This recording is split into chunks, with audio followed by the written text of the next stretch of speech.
साथियों नमस्कार, स्वागत है आपका हमारे यूट्यूब चैनल में। और आज फिर से हम लोग मध्य प्रदेश की जो 10,000 प्रश्नों की श्रृंखला हम चला रहे हैं उसका एक नया भाग लेकर के आए हैं दोस्तों। तो आपको ये प्रश्न सीरीज काफ़ी महत्वपूर्ण है, चाहे वो आपका एमपी एडीपीओ का एग्जाम हो, एमपी पीएससी का एग्जाम हो, मध्य प्रदेश पुलिस का एग्जाम हो या मध्य प्रदेश का कोई सा भी एग्जाम हो।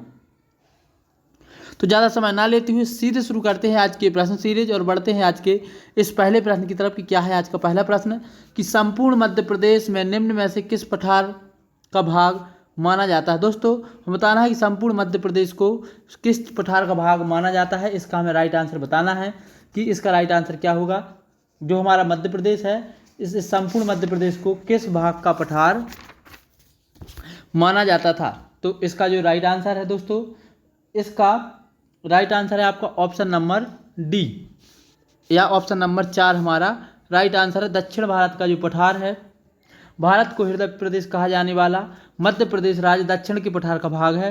इसे उत्तर में जलोढ़ के मैदान है, पश्चिम में अरावली पर्वत है की श्रेणियां हैं, पूर्व में बघेलखंड का पठार है और दक्षिण में प्रायद्वीपीय पठार स्थित है।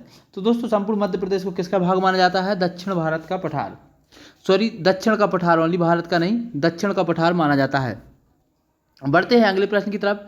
जो हमारा आज का अगला प्रश्न है, भू संरचना की दृष्टि से चंबल सोन अक्ष के उत्तर का भाग क्या कहलाता है। दोस्तों चंबल सोन अक्ष के उत्तर का भाग क्या कहलाता है? इसका राइट आंसर है आपका मध्य उच्च प्रदेश। दोस्तों जो चंबल अक्ष के सोन के उत्तर का भाग है उसको बोलते हैं मध्य उच्च प्रदेश। जो आपका मध्य उच्च प्रदेश है इसको उच्च प्रदेश के नाम से भी जाना जाता है, जो कि दक्कन ट्रैप, विंध्य शैल समूह तथा ग्रेनाइट नीस का बना हुआ है। बढ़ते हैं अगले प्रश्न की तरफ। भौगोलिक संरचना की दृष्टि से मध्य प्रदेश के संबंध में सही कथन बताइए। दोस्तों तो जो हमें 4 ऑप्शन दिए गए हैं कि नर्मदा सोन अक्ष दक्षिण के में सतपुड़ा श्रेणी है, मध्य प्रदेश गंगा के बेसिन का भाग है, पूर्वी पठार महानदी और सोन नदी बेसिन का भाग है। उपरोक्त सभी कथन सही है। तो दोस्तों जो हमारा इसका राइट आंसर है, इसका राइट आंसर है आपका ऑप्शन नंबर डी। तीनों कथन सही है कि मध्य प्रदेश सोन अक्ष के दक्षिण में सतपुड़ा की श्रेणी है, मध्य प्रदेश उच्च प्रदेश गंगा बेसिन का भाग है और पूर्वी पठार महानदी और सोन नदी के बेसिन का भाग है। बढ़ते हैं अगले प्रश्न की तरफ। राज्य पुनर्गठन के पूर्व मध्य प्रदेश को किन नामों से जाना जाता था।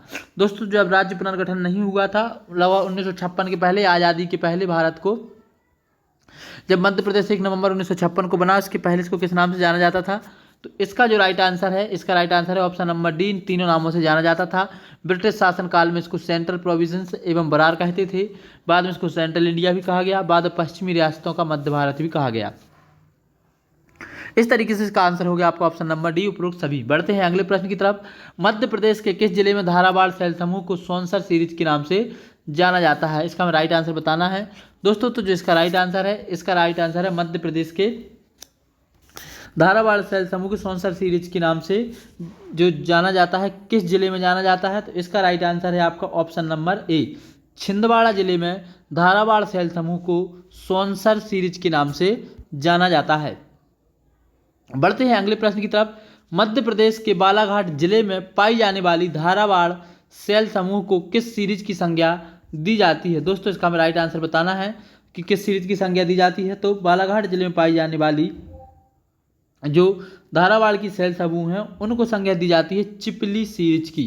दोस्तों हमें याद रखना है, काफ़ी महत्वपूर्ण प्रश्न है। मुख्यतः ही क्या है, मध्य प्रदेश के दक्षिण के मुख्यतः जिलों में बालाघाट और छिंदवाड़ा के निकट ही है और इसको चिपली सीरीज के नाम से जाना जाता है। बढ़ते हैं अगले प्रश्न की तरफ। पन्ना की प्रसिद्ध हीरे की खदान निम्न में से किस सीरीज के अंतर्गत आती है? दोस्तों तो इसका जो राइट आंसर है, इसका राइट आंसर है option number A, Bijawar series. निचले कोडप्पा शैल समूह की ऊपरी तह बिजावर सीरीज के नाम से जाना जाता है, उसी के अंदर पन्ना की ये जो हीरे की प्रसिद्ध खान है इसके अंतर्गत आती हैं और इसका निर्माण हुआ था ज्वालामुखी के विभेदों से हीरे मिलते हैं। बढ़ते हैं अगले प्रश्न की तरफ। निम्न में से उस शैल को छांटिए जो कैमूर, रीवा तथा भांडेर सीरीज में बांटी गई है।